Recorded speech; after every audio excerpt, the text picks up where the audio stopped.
L'équinoxialité est commune aux juifs et aux femmes. Effectivement, dans les deux cas, ils ont une adaptabilité considérable. Ils peuvent arriver dans un pays complètement nouveau pour eux et y prospérer et s'y intégrer et y réussir et même montrer l'exemple.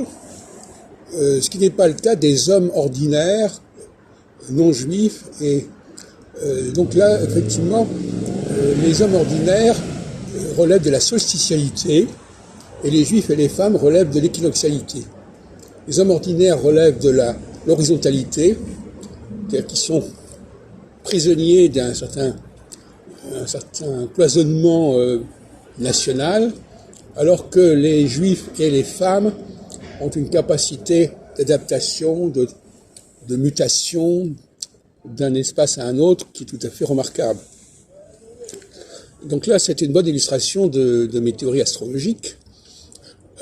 L'équinoxialité étant donc le dépassement des clivages, déclassement de la multiplication des langages et des cultures. En tout cas, cette multiplication n'empêche pas l'épanouissement et le mouvement, alors que la socialité, on est beaucoup plus prisonnier de ses racines, de son origine, de sa langue, de sa culture.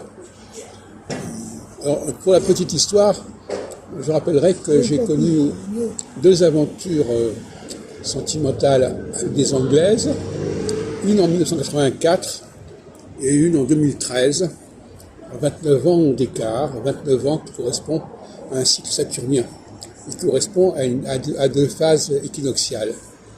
C'est intéressant de vieillir parce que pour l'astrologue, il a comme ça des repères avec des récurrences qui reviennent, à condition bien entendu d'utiliser le cycle saturnien de 7 ans en 7 ans.